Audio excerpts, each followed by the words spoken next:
లూకా సువార్త మొదటి అధ్యాయము.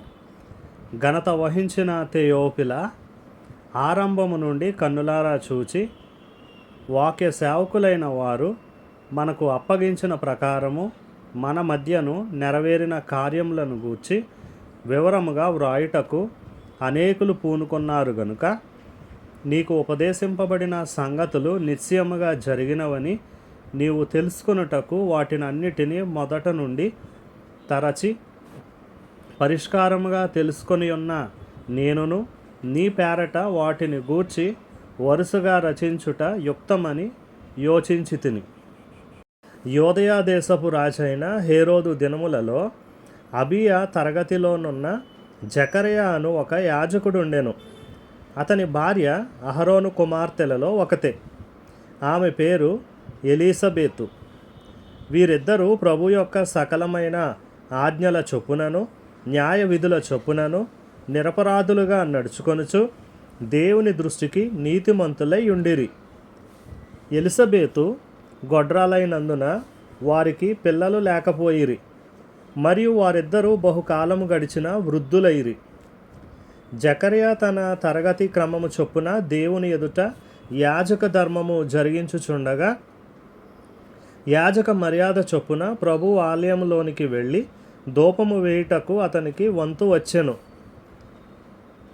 ధూప సమయమందు ప్రజల సమూహమంతయు వెలుపల ప్రార్థన చేయుచుండగా ప్రభు దూత ధూప వేదిక కుడివైపున నిలిచి అతనికి కనబడగా జకర్యా అతన్ని చూచి తొందరపడి భయపడిన వాడాయెను. అప్పుడు ఆ దూత అతనితో, జకర్యా, భయపడకుము, నీ ప్రార్థన వినబడినది. నీ భార్య అయిన ఎలిసబెతు నీకు కుమారుని కనును. అతనికి యోహాను అను పేరు పెట్టుదువు. అతడు ప్రభు దృష్టికి గొప్పవాడై ద్రాక్షరసమైనను మద్యమైనను త్రాగక తన తల్లి గర్భమున పుట్టినది మొదలుకొని పరిశుద్ధాత్మతో నిండుకొనిన వాడై ఇశ్రాయేలీలలో అనేకులకు ప్రభు అయిన వారి దేవుని వైపునకు త్రిప్పును. మరియు అతడు తండ్రుల హృదయములను పిల్లల తట్టునకును అవిధేయులను నీతిమంతుల జ్ఞానమును అనుసరించుటకును త్రిప్పి ప్రభువు కొరకు ఆయత్తపడి ఉన్న ప్రజలను సిద్ధపరచుటకై ఏలియా యొక్క ఆత్మయు శక్తియు గలవాడై ఆయనకు ముందుగా వెళ్ళును గనుక నీకు సంతోషమును మహా ఆనందమును కలుగును. అతడు పుట్టినందున అనేకులు సంతోషింతురనెను. జకర్యా, ఇది నాకెలాగు తెలియను? నేను ముసలివాడను, నా భార్యయు బహుకాలము గడిచినదని ఆ దూతతో చెప్పగా దూత, నేను దేవుని సముఖమందు నిలుచు గబ్రియేలును. నీతో మాట్లాడుటకును ఈ సువర్తమానము నీకు తెలుపుటకును పంపబడి తిని, మరియు నా మాటలు వాటి కాలమందు నెరవేరును. నీవు వాటిని నమ్మలేదు గనుక ఈ సంగతులు జరుగు దినము వరకు నీవు మాట్లాడక మౌనివై ఉందువని అతనితో చెప్పాను. ప్రజలు జకర్యా కొరకు కనిపెట్టుచుండి ఆలయమునందు అతడు ఆలస్యము చేసినందుకు ఆశ్చర్యపడిరి. అతడు వెలుపలికి వచ్చినప్పుడు వారితో మాట్లాడలేకపోయినందున ఆలయమునందు అతనికి దర్శనము కలిగినదని వారు గ్రహించిరి.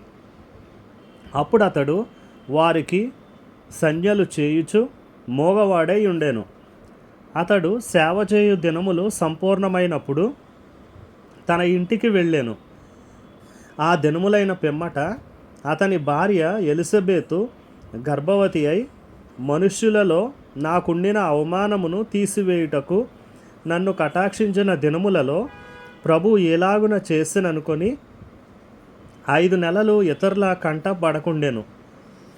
6వ నెలలో గబ్రియేలను దేవదూత గలిలయలోని నజరేతను ఊరిలో దావీదు వంశస్థుడైన యోసేపను ఒక పురుషునికి ప్రదానము చేయబడిన కన్యక యొద్దకు దేవుని చేత పంపబడెను.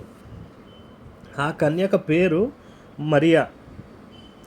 ఆ దూత లోపలికి వచ్చి ఆమెను చూచి, దయాప్రాప్తురాలా, నీకు శుభము, ప్రభు నీకు తోడై ఉన్నాడని చెప్పెను. ఆమె ఆ మాటకు బహుగా తొందరపడి ఈ శుభవచనం ఏమిటో అని ఆలోచించుకొనుచుండగా దూత మరియా, భయపడకుము, దేవుని వలన నీవు కృప పొందితివి. ఇదిగో నీవు గర్భము ధరించి కుమారుని కని ఆయనకు యేసు అను పేరు పెట్టుదువు. ఆయన గొప్పవాడై సర్వోన్నతుని కుమారుడు అనబడును. ప్రభు అయిన దేవుడు ఆయన తండ్రి అయిన దావీదు సింహాసనమును ఆయనకిచ్చును. ఆయన యాకోబు వంశస్థులను యుగయుగములు ఏలును. ఆయన రాజ్యము అంతము లేనిదై యుందునని ఆమెతో చెప్పెను. అందుకు మరియా, నేను పురుషుని ఎరుగని దాననే, ఇది ఎలాగు జరుగునని దూతతో అనగా, దూత, పరిశుద్ధాత్మ నీ మీదకి వచ్చును, సర్వోన్నతుని శక్తి నిన్ను కమ్ముకొనును గనుక పుట్టబోవు శిశువు పరిశుద్ధుడై దేవుని కుమారుడు అనబడును. మరియు నీ బంధువురాలు ఎలిజబెతు కూడా తన వృద్ధాప్యమందు ఒక కుమారుని గర్భము ధరించి ఉన్నది. గొడ్రాలనబడిన ఆమెకు ఇది 6వ మాసము. దేవుడు చెప్పిన ఏ మాట అయినను నిరర్ధకము కానేరదని ఆమెతో చెప్పాను. అందుకు మరియా, ఇదిగో ప్రభు దాసురాలను, నీ మాట చొప్పున నాకు జరుగునుగాక అనెను.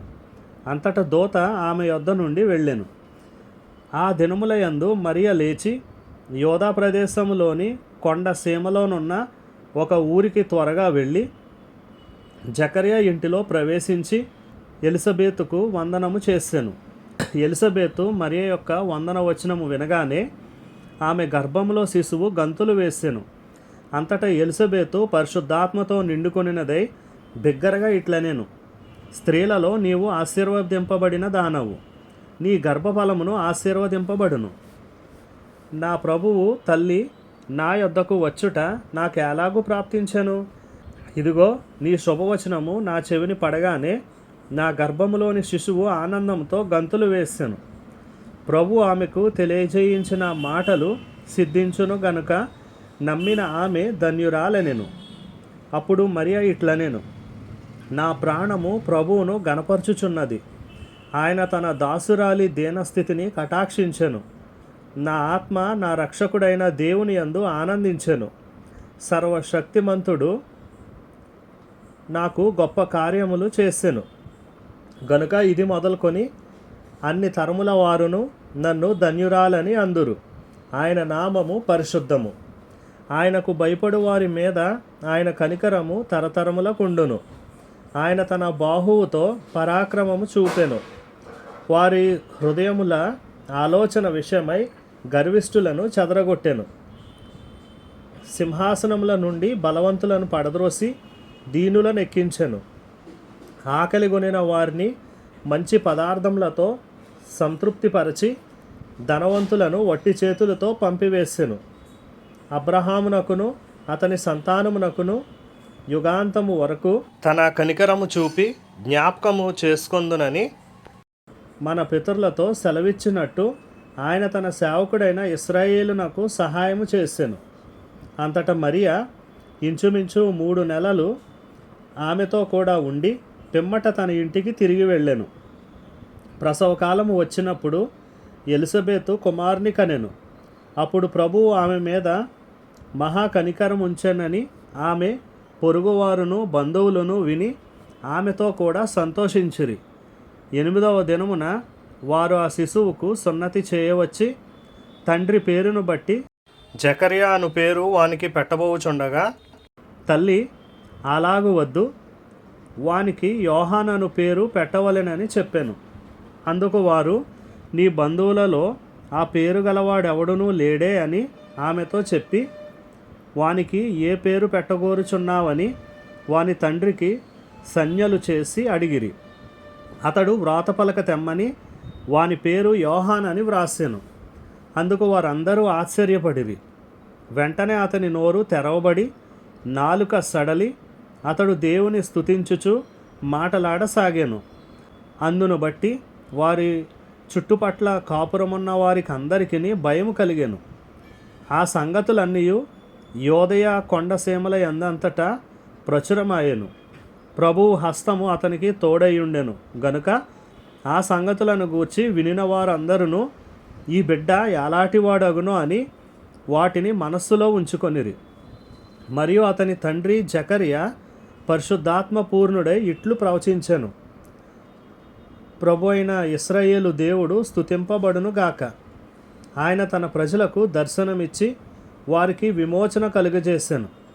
తన సేవకుడైన దావీదు వంశమునందు మన కొరకు రక్షణ శృంగమును అనగా మన శత్రువుల నుండి మనలను ద్వేషించు వారందరి చేతి నుండి తప్పించి రక్షణ కలుగజేసెను. దీనిని గూర్చి ఆయన ఆది నుండి తన పరిశుద్ధ ప్రవక్తల నోట పలికించెను.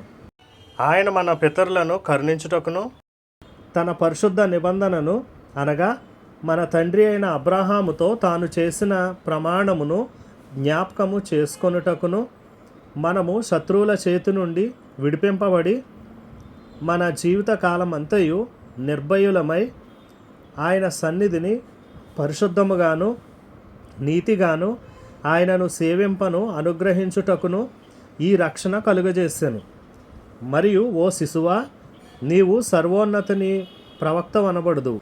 మన దేవుని మహావాత్సల్యమును బట్టి వారి పాపములను క్షమించుట వలన తన ప్రజలకు రక్షణ జ్ఞానము ఆయన అనుగ్రహించున్నట్లు ఆయన మార్గములను సిద్ధపరచుటకై నీవు ప్రభువునకు ముందుగా నడుతువు. మన పాదములను సమాధాన మార్గములోనికి నడిపించున్నట్లు చీకటిలోను మరణ ఛాయలోను కూర్చుండు వారికి వెలిగించుటకై ఆ మహావాత్సల్యమును బట్టి పైనుండి ఆయన మనకు అరుణోదయ దర్శనమును గ్రహించెను. శిశువు ఎదిగి ఆత్మయందు బలము పొంది ఇశ్రాయేలునకు ప్రత్యక్షమగు దినము వరకు అరణ్యములో నుండెను.